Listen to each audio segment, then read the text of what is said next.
You were not meant to hear this, but heaven allowed you to. Not everything was meant to be spoken aloud. Some truths bleed quietly behind closed doors, where only angels dare to weep. Tonight, you will hear one of them. A confession buried in silence, in stone, in the hidden wounds of a soul who once wore the veil. She wanted to belong entirely to God. She thought if she could silence every desire inside her, heaven would draw closer. She thought if she made herself bleed each time temptation stirred, she could erase it. No one told her heaven never demanded blood from those it loved. So she fought a battle against her own body, alone, in secret, in the chill of empty corridors behind the heavy wooden doors of her cell. She became her own executioner. A scratch at first, then deeper, tiny rivers of red blossoming across her skin like forbidden prayers, whispered too late. She thought heaven smiled each time she punished herself. She thought pain proved purity. But heaven wept instead. Her heart bruised under the weight of her own hands. Her soul began to believe that holiness was just a matter of how much you could endure before breaking. Tell me, have you ever bled inside without anyone seeing? Have you ever punished yourself in ways no one would notice, believing somehow it made you more worthy, more loved? Share it, if your soul feels this hidden grief. One night, the struggle became unbearable. Desire rose in her like a tide she could not hold back. She blamed herself. She blamed the devil. She blamed the weakness sewn into her flesh. And so, she made a covenant in secret. For every temptation, a wound. For every longing, a punishment, until longing itself became synonymous with guilt.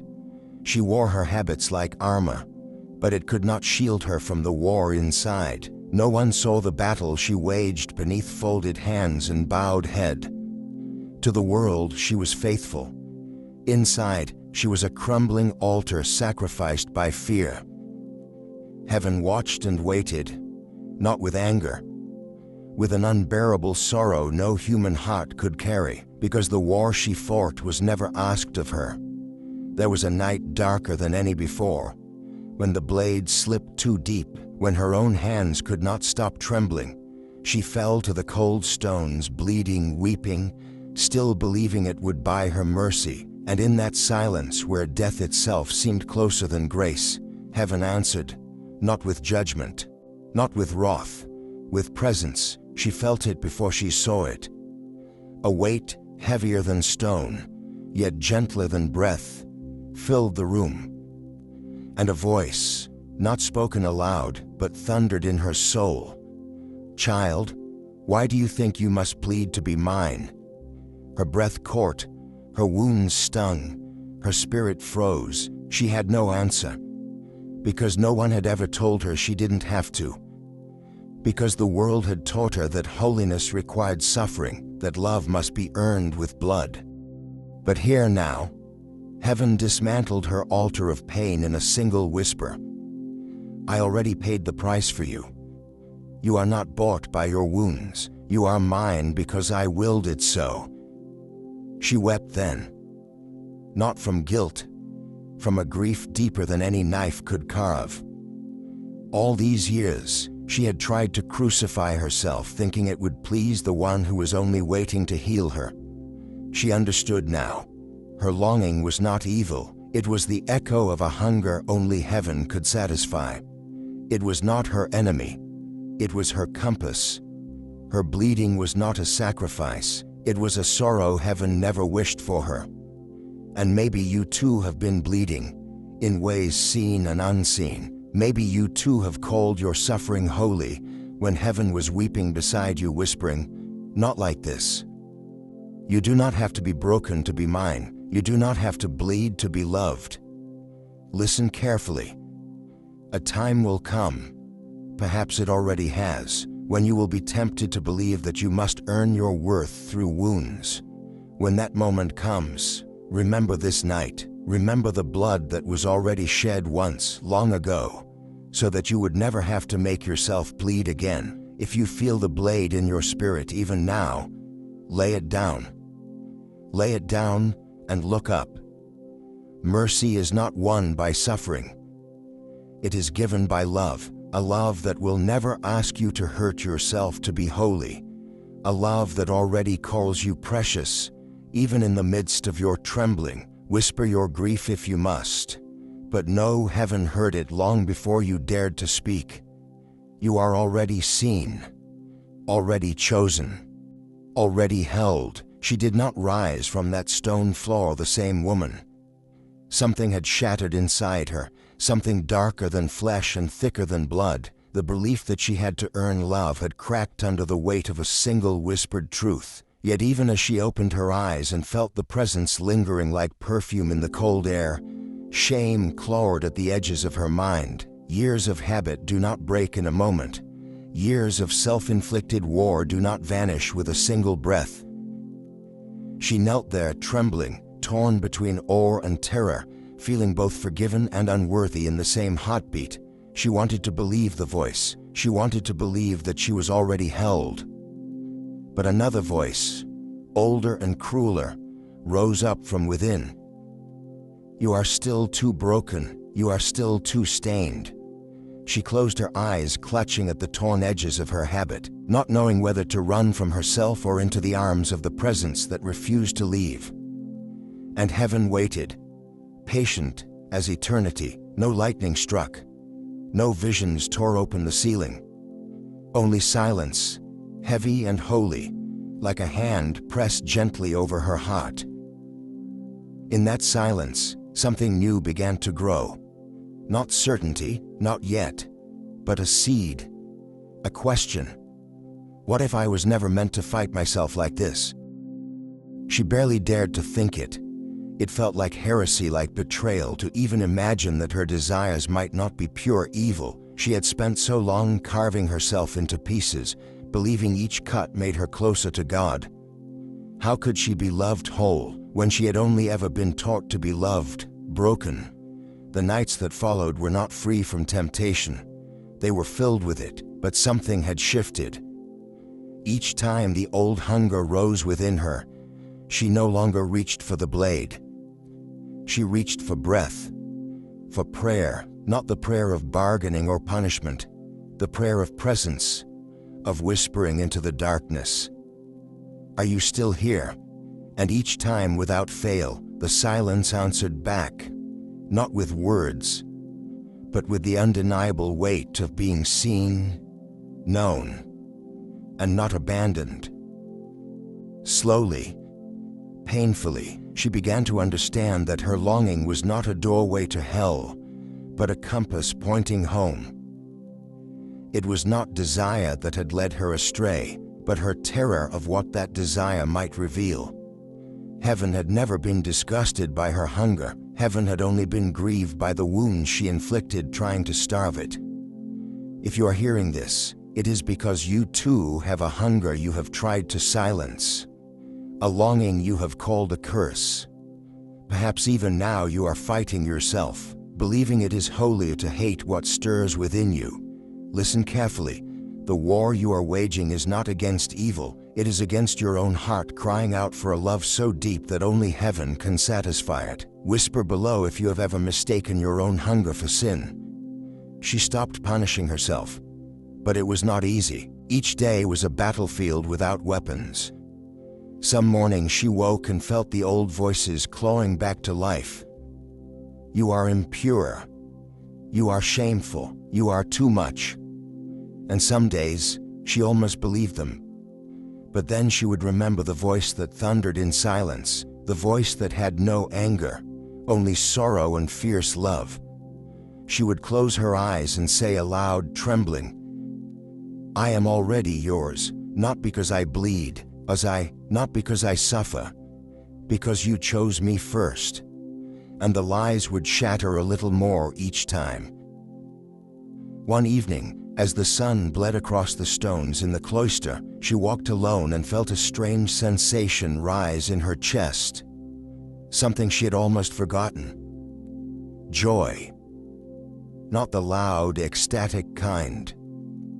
The quiet, devastating kind that feels like a cup being filled drop by drop after a lifetime of drought. She smiled and for the first time did not feel guilty for it. She dared to believe that her smile did not offend heaven, that her laughter, if it ever came, would not send her soul into damnation. Heaven rejoices over you. Heaven delights in your breathing, your waking, your trembling attempts to love and be loved. You were never meant to live crucified by your own hands. You were meant to live resurrected by His. She was changing, not by force, not by fear, but by revelation. The stone heart inside her was being turned to flesh again. And though she still stumbled, though she still felt the old ghosts of guilt brushing against her spirit, she no longer fought them with knives. She fought them with remembrance, with surrender. And heaven was no longer a distant throne guarded by impossible rules. Heaven was here, in every breath she dared to take without shame. In every moment she chose to believe she was loved. In every scar she stopped trying to hide. Maybe you too are standing on that threshold. Maybe you too are trembling, wondering if you are too stained, too wounded, too much to be held. If you hear my whisper now, let it sink deep. You are already seen. You are already wanted. You are already His. Lay down the blade you carry in your spirit. You will not need it where we are going. The road ahead will not be easy. You will be tempted again to carve yourself into something smaller, something holier looking. You will be tempted to believe that only the broken are loved. When that temptation comes, remember this. The blood that matters was shed once and for all. Yours is not required. Your scars do not disqualify you. They are not proof of your failure. They are proof of your survival. Heaven wept over every one of them, and heaven rejoices over the day you will finally stop weeping alone. Whisper if you dare, I am already held, and listen. Listen until the silence thunders back into your soul. Yes, you were never forgotten. There are places inside a soul that remain locked until sorrow finds the key. She did not know this yet. She believed the great battle had already passed, that having laid down her blade she was now safe. But heaven knew better. Healing is not the absence of pain. It is the willingness to walk through it without fear. And so the next test came. Not in darkness but in beauty. It was an afternoon soaked in sunlight. The gardens bloomed with reckless color, and the air shimmered with a sweetness almost unbearable. She wandered beyond the cloister, drawn by the ache of living things. A small child ran past her, laughing, hair like a halo catching the light. A young man followed smiling, calling after the boy with a voice full of tenderness and life. She froze. Something inside her broke open at the sight. It was not lust, it was not sin. It was a longing so pure, so deep, that it terrified her more than any temptation ever had. She wanted to belong, not to stone walls, not to cold prayers, but to laughter, to touch, to a life that pulsed and bled and laughed and wept in the open, not hidden away behind vows and silence. She turned away quickly, heart pounding, shame rising like a tide. Had she failed already? Had her soul already betrayed heaven by longing for something so human? She did not see the presence that stood watching from the shadows of the garden, but she felt it. A soft pressure at the edge of her awareness, like a hand hovering near her shoulder, neither forcing nor forbidding. And in the quiet of her mind, a whisper not her own. I am not offended by your longing. She staggered, catching her breath. Could it be? Could heaven truly know the depth of her yearning, and not despise her for it? She fell to her knees among the flowers, hands trembling, tears burning her cheeks. She did not pray. She could not. She only wept, not from guilt this time, but from the unbearable relief that maybe, just maybe, she was not a monster. Heaven watched and did not withdraw. Heaven waited, as patient as spring. And slowly, she began to understand that what stirred within her was not a rebellion against God. It was the fingerprint of His own nature pressed into her being, to love, to desire connection, to ache for belonging. These were not curses. They were the echoes of Eden. They were the remnants of a design not erased by the fall, but hidden, waiting to be redeemed. She rose from the earth, her dress stained with the tears and dust of awakening. And for the first time she did not despise the frailty of her heart. She honored it. Whisper if you dare. I honor the longing heaven placed inside me. But not all battles end quietly. That evening, as the bells called the sisters to Vespers, she hesitated. She knew the prayers. She knew the steps. But something inside her resisted, not from rebellion, but from a hunger for something more real, more raw than rote recitations could offer. She knelt anyway. She folded her hands. She spoke the words she had spoken 1,000 times. And yet beneath the familiar cadence, a different prayer rose, unspoken. Show me how to live, not just survive, not just obey. Show me how to live a life that bleeds beauty, not guilt. The silence that answered her was not empty, it was pregnant with promise. She left the chapel that night different again. A quiet fire burned in her chest, a longing no longer feared, but offered up like incense, and heaven smiled, not because she had conquered herself, but because she had dared to trust the goodness of the longing planted in her bones. Yet not all would understand, not all would see the shift in her spirit as holy. Some would call her lost, some would call her dangerous, some would see the light growing in her and call it rebellion, because it no longer fit neatly into the cold mold they had crafted in the name of righteousness, and she would have to choose, to dim her light to comfort their fear, or to burn quietly, fiercely in the freedom heaven had given her. This is the choice you too will face. If it has not already come, it soon will. When the freedom inside you begins to bloom, it will frighten those who have shackled themselves in chains of fear and called it virtue. They will try to shame you back into silence. They will point to your scars and say, "See, you are still broken." But you must remember, scars are not shame. Scars are signs of survival. They are sacred. You are sacred. Whisper below if you carry scars that the world misunderstood. She began to walk the halls of the convent differently now. Not with defiance, not with disdain, but with a quiet dignity, as if she carried a secret treasure inside her chest. A treasure no one could steal, no matter how they judged her. She served still, she prayed still. But she lived now with a heart unchained. She no longer bled to prove her worth. She breathed to honor her Maker. She no longer fought herself into pieces. She gathered herself into wholeness. And heaven rejoiced. Not because she was perfect, but because she was finally free. Free to love, free to long, free to live, free to be His, not through wounds and self-hatred, but through trust and surrender. And though the road ahead would still hold storms, she had learned the secret that could not be unlearned. Heaven was never offended by her humanity. Heaven delighted in it. Heaven had always been whispering, "You were made from love. You were made for love. And you are even now being remade in love. Remember this when the night grows long.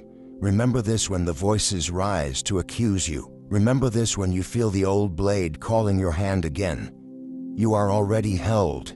You are already home." Freedom is a dangerous gift. It does not make you invincible. It makes you visible, and she was beginning to be seen in ways she had never been seen before. Whispers followed her down the stone corridors. Glances lingered a little too long, filled with questions no one dared to speak aloud. She heard the murmurs behind heavy doors, sensed the unease that rippled through the sisters who once embraced her without hesitation. She did not blame them. Freedom terrifies the imprisoned, even when the prison is built from holy intentions. Still, the weight of their suspicion pressed against her spirit like cold iron. She wondered if she had imagined it all. The voice, the presence, the permission to long, to love, to breathe without shame. Doubt is a relentless thief. It creeps in through the cracks left by old fears, whispering, "You were wrong. You made it up. You are not free. You are fallen." One evening, she fled the walls that had once felt like sanctuary and now closed in like a tomb. She found herself in the garden again, though the flowers had begun to wither in the chill of approaching winter. She knelt among the dying blooms, tears slipping silently down her cheeks, and whispered into the gathering dusk, "Was it real? Was it you?" Silence, not empty, not cruel, heavy, watching, waiting. And then, so softly she almost missed it, a whisper curled into her soul. "Child, would you rather return to your cage, or will you trust me into the wild?" She pressed her forehead against the cold earth, breath catching in her throat. She understood now. Freedom was not safety. Freedom was surrender. To follow him out of the prison, even if it meant walking into the unknown. Especially then. She rose slowly, dust clinging to her dress, and turned her face to the fading light. She would not go back, not even if it cost her everything. Whisper if you dare, I choose freedom even when fear calls me back. The days that followed were not easy. Isolation became her silent companion. The sisters spoke less and less to her. The Mother Superior, once warm and kind, now looked through her as though she were a ghost. Chores were reassigned, duties reduced, as if she were already gone, but she remained for a time because love remains even when welcome fades, and because she knew that running in anger would only rebuild the prison in another form. She would leave, yes, but not from bitterness, from obedience to the whisper that had awakened her. Heaven was still leading, even when the path felt like exile. Especially then. One night, as the last bell faded into darkness, she packed her few belongings. No one stopped her. No one blessed her. No one wept for her departure. She slipped through the heavy doors without ceremony, stepping barefoot into the unknown. Above her the stars blazed fierce and cold, like a crown scattered across the heavens. She walked without knowing where she would sleep. She walked without knowing who she would become. She walked because the voice had called her beyond the walls that could no longer contain the life, now beating wild and fierce within her chest, and heaven walked with her. Not ahead, not behind, within. If you're hearing this now, know that the journey of the soul does not end at the convent gates. It begins where the familiar ends. It begins where you dare to say, I trust you even when I cannot see the road. Whisper it if you dare. The night was long. The road was rough. Stones bit into her feet. Cold gnawed at her skin. Hunger twisted in her belly. Doubt rose like a storm beating against her with every step. But somewhere in the marrow of her bones, deeper than fear, deeper than hunger, a fire burned that would not be extinguished. The fire of knowing she was loved not because she obeyed perfectly, not because she denied herself fiercely, but because she belonged to the one who had called her his, before she ever knew how to call his name. That fire carried her through the darkness. That fire kept her moving when every voice screamed to turn back. And just before dawn, when her strength had almost failed, when her legs threatened to collapse under her, she saw it. A small chapel, crumbling and forgotten, nestled against the edge of a forest.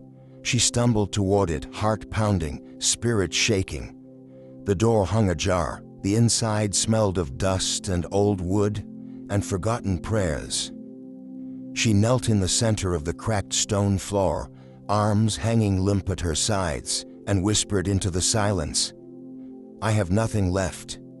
nothing to offer, nothing to prove. Only this broken soul and these empty hands, and the silence thundered back with unbearable tenderness. That is all I ever wanted. Tears streamed down her face as she surrendered everything she had clung to. Her fears, her pride, her desperate attempts to be enough. She laid them down like ashes at the feet of a God who had never needed her perfection, only her permission to love her as she was. And for the first time she truly understood. Heaven had never demanded her blood. Heaven had only ever asked for her heart, a heart willing to be held even when it was trembling, a heart willing to trust even when trust felt like dying, a heart willing to believe that love could be given freely, not earned. She stayed in that broken chapel as the sun rose, painting the cracked walls with golden light. She stayed because she belonged there, in the place where broken things were not discarded but cradled, and as the light kissed her upturned face, she smiled, not because her scars had vanished, but because they no longer defined her. She was not the sum of her wounds. She was the song rising from them, and heaven sang with her. The days that followed were quieter than any she had ever known. No bells to mark the hours, no footsteps echoing in stone corridors, only the rhythm of her own breath and the endless conversation between her soul and the silence. She tended the chapel with bare hands, keeping the dust from drowning it, the light from dying. No one came. No one noticed. Yet heaven saw. And that was enough. Still, in the long hush between sunrise and twilight, shadows stirred. Memories returned, clothed in sorrow. Regrets whispered along the edges of her mind. The faces she had left behind. The prayers spoken with blood instead of trust. The years wasted in fear. She fought the temptation to drown in them. She fought the urge to bind herself again in shame. Instead, she whispered aloud into the empty space, "I am not my failures. I am not my scars. I am not my past." Each whisper cracked the old chains a little more. Each breath was an act of rebellion against the lies she once believed sacred. But the enemy of her soul is cunning. It does not always roar. Sometimes it sings lullabies of despair, sweet and slow, tempting the weary heart to lay down its hope and sleep in sorrow. And one night, when the cold crept deep into her bones, and the loneliness howled louder than prayer, she almost surrendered. She sat curled against the altar, arms wrapped around herself, and asked the question she had been avoiding since the day she left. Did I mistake my own longing for your voice? Was it really you? Or was it just the echo of my own hunger? No answer came. Only the steady pulse of her heart against her ribs, a small and stubborn drumbeat in the silence. She closed her eyes.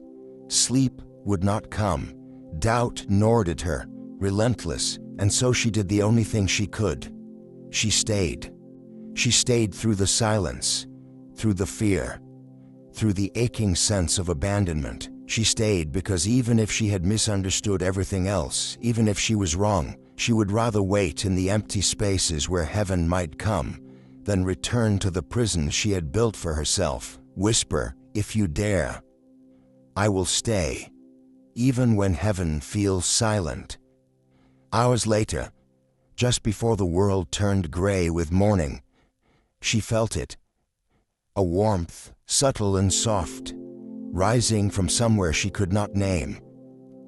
It was not a voice. It was not a vision. It was a knowing, quiet and sure, that pierced deeper than doubt could reach. I am here. I have always been here. She opened her eyes, tears sliding silently down her cheeks. The room looked the same, broken, dusty, half forgotten. But it was filled now with the weight of presence, thick and holy as incense. She was not alone. She had never been alone. The realization struck her harder than any accusation or any blessing could. Heaven had never left her, not when she bled in secret, not when she fled the walls that caged her. Not when she doubted and wept and raged against the silence. Heaven had been there all along, waiting for her to lay down every weapon, even the weapon of her own certainty, and simply trust the unseen hand that held her breath by breath. She rose slowly, her body aching from the long vigil, but her spirit lighter than it had ever been. She moved through the chapel, touching each broken bench, each cracked stone, not with sorrow, but with tenderness. This was her altar now, not an altar of blood, but of trust. Not an altar of sacrifice, but of surrender. Not an altar of perfection, but of presence. And she, once a girl who had tried to carve her way to heaven with a blade, now walked freely in the grace that had pursued her even into exile. She began to sing then, a song without words, a melody born from the marrow of her deliverance. It rose and fell with the sighing of the wind through broken windows. It wove itself into the dust motes spinning in the slanting light. It was not beautiful by earthly standards, but it was real, and in that realness, it was sacred. If you are hearing this, you need to know, your broken song is enough. Your whispered hallelujahs through tears are enough. Your trembling hands lifted toward a heaven you can barely see are enough. Whisper it now if you dare. I am enough, because he calls me enough. She lived there, in that little forgotten chapel, through the seasons that followed. She patched the roof as best she could. She gathered wild berries and roots for food. She prayed not with words, but with every act of staying, every act of trusting, every act of breathing in the face of fear. Occasionally travelers found her, the lost, the weary, the ones fleeing their own prisons of shame and fear.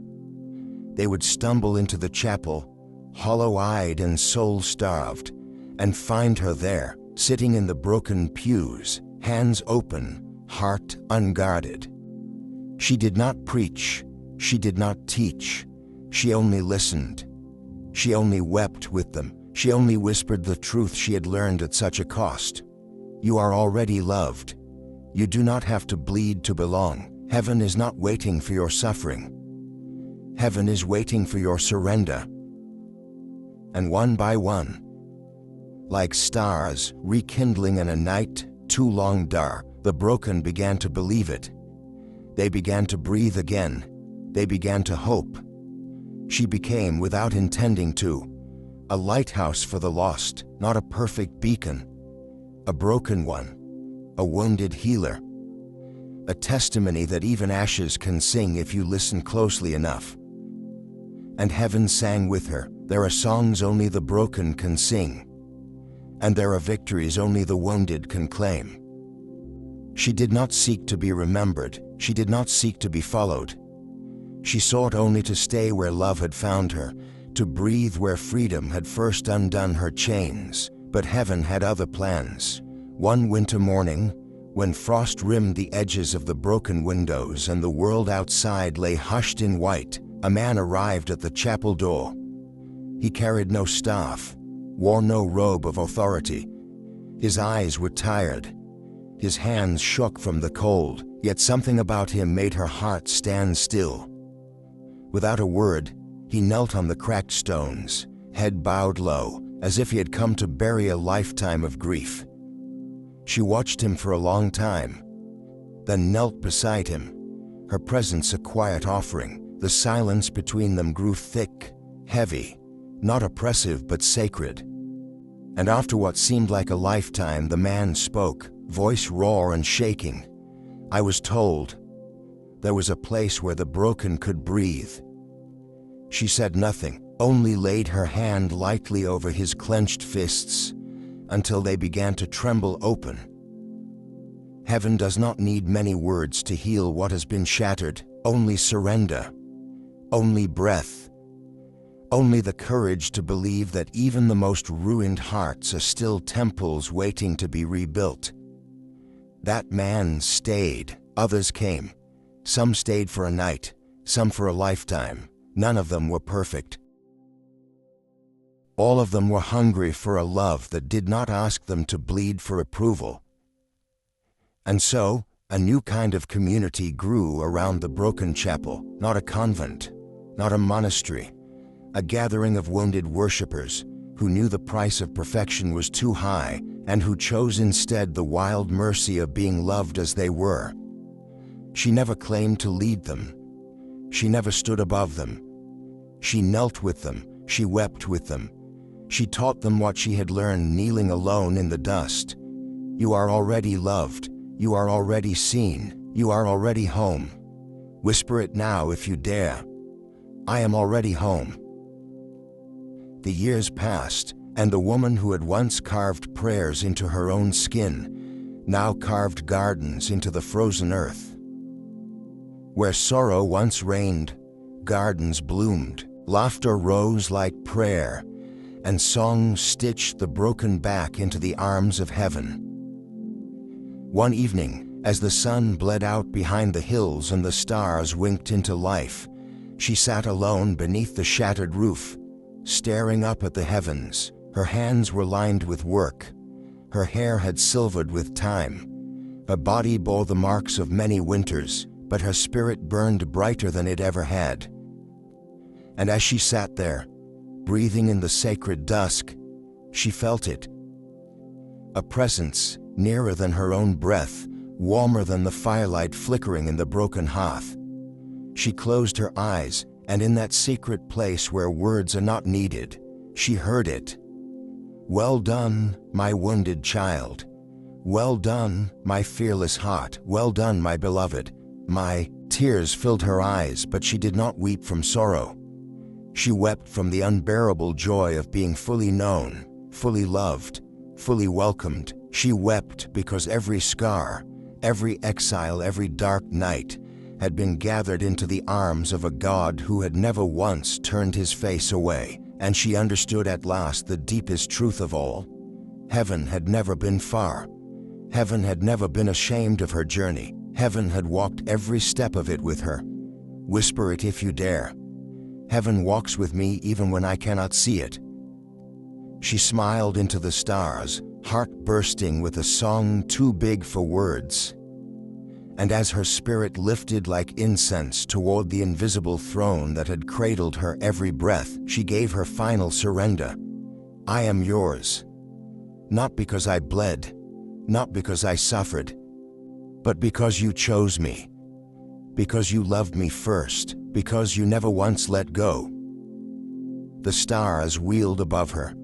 The earth turned quietly underfoot, and somewhere between the broken chapel and the gates of eternity, her soul slipped free, not in agony, but in a wild, fierce peace that sang louder than any cathedral choir. She was not lost. She was not abandoned. She was home. And heaven rejoiced, not because a perfect saint had returned, but because a once wounded soul had dared to believe she was beloved all along. So now if you're hearing this, know, your scars are not a barrier. Your hunger is not a flaw. Your longing is not your shame. They are the signs that you are still alive, still reaching, still being shaped by the hands of a God who refuses to give up on broken things. Heaven does not ask you to bleed for belonging. Heaven has already bled for you. You are free, you are home, you are His. Whisper it one more time, if you dare, I am already His, and let the silence thunder back into your soul with the one answer heaven has been singing over you since the moment you first drew breath. Yes,